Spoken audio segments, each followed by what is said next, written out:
खबर उत्तर प्रदेश के आजमगढ़ से है, जहां जनपद में 26 केंद्रों पर चल रही डीएलएड परीक्षा में बड़े पैमाने पर नकल का पुलिस ने खुलासा किया है। यह कार्रवाई शिकायत द्वारा बार बार मिल रही थी। इसी क्रम में मंगलवार को पुलिस ने सेठवल स्थित राजेंद्र स्मारक इंटर कॉलेज पर सुबह की पाली में छापेमारी की। इस दौरान पुलिस ने वहां से कुछ लोगों को हिरासत में ले लिया। पकड़े गए लोगों को सिधारी थाने में लाकर पूछताछ करने के बाद प्रधानाचार्य, 5 सहायक अध्यापक समेत 12 लोगों को गिरफ्तार कर लिया गया। इनके कब्जे से 18,10,000 रुपये बरामद किया गया है। जनपद में चल रही डीएलएड की परीक्षा में नकल होने की शिकायत लगातार हो रही थी कि डीएलएड परीक्षा में बड़े पैमाने पर नकल का खेल चल रहा है। इस शिकायत को संज्ञान में लेते हुए मंगलवार को पुलिस की टीम ने रानी की सराय स्थित राजेंद्र स्मारक इंटर कॉलेज सेठवल में छापेमारी की। सीओ सिटी व एसओजी की संयुक्त टीम द्वारा दबिश दी गई एवं प्रशासन और जिला विद्यालय निरीक्षक के द्वारा जांच कराया गया तो एग्जाम सेंटर से 12 लोगों को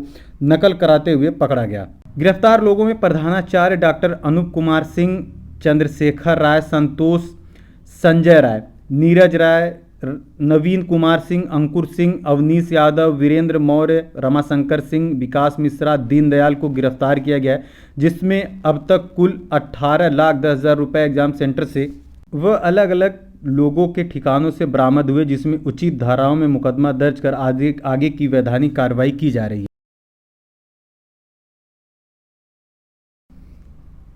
इस मामले में पुलिस अधीक्षक हेमराज मीणा ने कहा कि परीक्षा केंद्र पर नकल कराए जाने की शिकायत छात्रों को अन्य लोगों से प्राप्त हो रही थी। इसी शिकायत के आधार पर परीक्षा केंद्र पर छापेमारी की गई, जिसमें छात्रों को नकल कराई जा रही थी। मौके से 12 लोगों को हिरासत में ले लिया गया है। शासन की मंशा है कि सभी परीक्षा पूरी तरीके से शुचितापूर्ण हो, इसी के तहत कार्रवाई की गई है।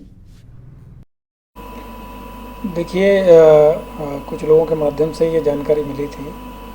कि राजेंद्र स्मारक इंटर कॉलेज है जो सेठवल रानी की सराय में, इसमें जो डीएलएड जो डिप्लोमा इन एलिमेंट्री एजुकेशन का 3rd सेमेस्टर का एग्ज़ाम था आज 13 तारीख को, जिसमें साइंस और कुछ अन्य सब्जेक्ट, तो करीब 3 सब्जेक्टों की एग्ज़ाम थी। और इसमें जानकारी मिल रही थी कि वहाँ पे इस डिप्लोमा में जो लोग जो पार्टिसिपेंट हैं उनकी जहाँ एग्ज़ाम हो रही थी तो वहाँ पे एक संगठित तरीके से उनको नकल कराई वहाँ पे जा रही थी और इसके लिए सभी छात्रों से पैसे की वसूली इसमें की जा रही थी और कुछ छात्रों से भी इसकी जानकारी मिली थी और बाकी जो कुछ अन्य सूचनाकर्ताओं के द्वारा भी इस तरह की जानकारी दी गई थी। इसी में आज क्षेत्राधिकारी नगर और उनकी जो टीम, उसके अलावा एसपी सिटी साहब की टीम और जो तहसीलदार सदर हैं और इसके अलावा डाइट के जो उपनिदेशक हैं उनके नेतृत्व में एक टीम का गठन करके इसकी जांच कराई गई। तो मौके से वहाँ पे जो जानकारी करने पर प्राप्त हुआ कि वहाँ पे नकल कराई जा रही थी। सभी जो इन्विजिलेटर्स हैं वहाँ पे कुछ उसमें संलिप्त थे, उन लोगों के द्वारा भी नकल कराई जा रही थी और बाकी सभी को रूम में बिठा के और उनको प्रॉपर डिक्टेशन उसमें दिया जा रहा था। और मौके से जब हम लोगों ने वहाँ पे जांच किया गया तो वहाँ करीब जो प्रिंसिपल के ऑफिस है वहाँ से करीब कुछ पैसे मिले और इसके अलावा बाकी जब पूछताछ की गई तो अन्य जगह से भी पूरी तलाशी लेने पर करीब 18 लाख के आसपास में जो नगद धनराशि वहाँ से बरामद हुई है। और पहले 2 एग्ज़ाम हो चुकी थी, ये 3rd सेमेस्टर की एग्ज़ाम थी। इससे पहले 8 और 10 तारीख को जो 1st सेमेस्टर की एग्ज़ाम थी तो इसमें भी ये जानकारी मिल रही थी, लेकिन जो सही पुख्ता जानकारी नहीं मिल पा रही थी। और आज पूरी जो हमारी जो टीम है उसने पुख्ता जानकारी के आधार पर ये रेड किया और उस रेड में ये पूरी तरीके से पर्दाफाश हुआ कि वहाँ पे नकल कराई जा रही थी और उसमें न केवल स्कूल मैनेजमेंट है वो भी मिला हुआ था, बल्कि वहाँ पे जो अन्य जो लोग थे वो भी मिले हुए थे। और ये जो सेंटर है यहाँ पे दूसरे जो बीटीसी कॉलेज है उनके बच्चों की यहाँ पे एग्ज़ाम हो रही थी, तो साथ में कुछ वहाँ के भी बीटीसी कॉलेज हैं उनके भी जो जो क्या कहते हैं जो सहायक अध्यापक है वो यहाँ साथ में पाए गए, उनमें से भी उनकी गिरफ्तारी हुई। तो टोटल मिला के करीब 12 लोगों को अभी हिरासत में लेके पूछताछ किया गया है। इनके खिलाफ मुकदमा लिखा जा रहा है और मुकदमा लिख के इनको गिरफ्तार किया जाएगा। बाकी अभी तक 18 लाख की इसमें बरामदगी हो चुकी है और बाकी जो हमारी टीम है वो डिटेल में इसकी जांच कर रही है। डाइट के जो, क्योंकि ये जो ट्रेनिंग सेंटर है ये डाइट के उसमें नियंत्रण में आता है तो उनके भी अधिकारी है, उनके द्वारा भी जांच की जा रही है। बाकी एडमिनिस्ट्रेशन के द्वारा भी इसकी जांच की जा रही है और पूर्व में और कहाँ कहाँ इस तरह की चीज़ें हो रही है इसकी भी हम लोग जाँच कर रहे हैं। और जनपद में कहीं पे भी इस तरह की जो नकल की जो प्रवृत्ति है, क्योंकि शासन की प्राथमिकता का विषय है और आदरणीय डीजीपी महोदय, एडीजी जॉन महोदय, एडीजी एलओ महोदय और डीआईजी महोदय के द्वारा भी बार बार इस चीज़ के बारे में बताया गया है कि सभी जो प्रतियोगिता परीक्षाएं या फिर जो व्यावसायिक जो कोर्स हैं उनकी जो परीक्षाएं हैं वो पूरी तरीके से सुचितापूर्ण माहौल में करानी है, और इस तरह के जो भी लोग हैं उन सब के खिलाफ में सख्त कार्रवाई की जाएगी, और उसी के परिप्रेक्ष्य में आज की जो टीम है उसका गठन करके ये कार्रवाई कराई गई। सर, आजमगढ़ नकल का पूरा हब बन चुका है, इनके नेक्सस को तोड़ने के लिए किस तरीके की जो है आपको पहल की जा रही है? देखिए, जनपद में कहीं पे भी ये आप सभी को जानकारी में है कि शासन का एकदम बिल्कुल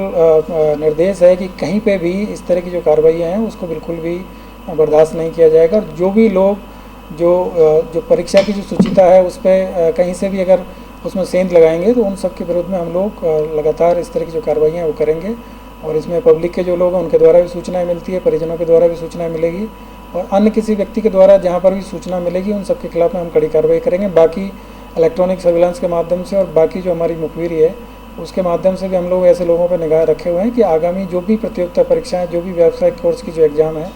वो पूरी तरह सुचितापूर्ण माहौल में कराई जा सके, और इस तरह के जो लोग हैं उनके खिलाफ सख्त कार्रवाई भी की जाएगी, और आगे भी इसमें जो उनके खिलाफ विधिक कार्रवाई उनके विरोध अंजाम में लाई जाएगी। सर, जिस तरीके से शासन की मंशा और सख्त परीक्षा की बात होती है, सीसीटीवी है, समय समय पर स्क्रूटनी होती है, तो कैसे ये रिकॉर्ड जो है इसे बचता था और धूल मिट्टी ये काम कर रहा था? देखिए, मतलब शासन का एकदम बिल्कुल स्पष्ट निर्देश है, और जो भी हमारी जो डिस्ट्रिक्ट की जो टीम है, चाहे वो पुलिस की टीम है चाहे प्रशासन की टीम है, इन सबको भी ये सख्त निर्देश है कि कहीं पे भी इस तरह की कोई चीज़ें ना हो, और यदि कोई चीज़ें होती है तो उसमें किसी प्रकार का कोई उसमें किसी को बचाव नहीं है। जो भी लोग इस तरह की कार्रवाइयाँ करेंगे उनको कानून के कटघरे में लाके उनको खड़ा किया जाएगा और उनके खिलाफ कार्रवाई। सीसीटीवी में इनकी जो व्यवस्था होती है देखिए, जब इसमें मेरा ये कहना है कि इसमें जो स्कूल मैनेजमेंट है वो इसमें पूरी तरीके से संलिप्त पाया गया है, और इसमें प्रिंसिपल को भी इसमें जो है अरेस्ट किया गया है, और बाकी जो मैनेजमेंट है उनके लोगों को भी इसमें लिया गया है, उनके खिलाफ भी कार्रवाई की जाएगी। जब इस तरह के जो इंस्टीट्यूट है जो कि इस तरह की जो गतिविधियों में संलिप्त रहेंगे तो उन सब के विरुद्ध कार्रवाई की जाएगी, और आगे भी इनके विरुद्ध और कड़ी कार्रवाई। सर, पूर्व में भी कई परीक्षाएं उस स्कूल में हुई हैं, बड़ी बड़ी परीक्षाएं, तो उसको भी जांच में सम्मिलित किया जाएगा? इस सबको जांच किया जाएगा, और इसमें अगर कहीं पर भी कोई चीज़ पाई जाती है तो उसमें भी आगे विधिक कार्रवाई की जाएगी।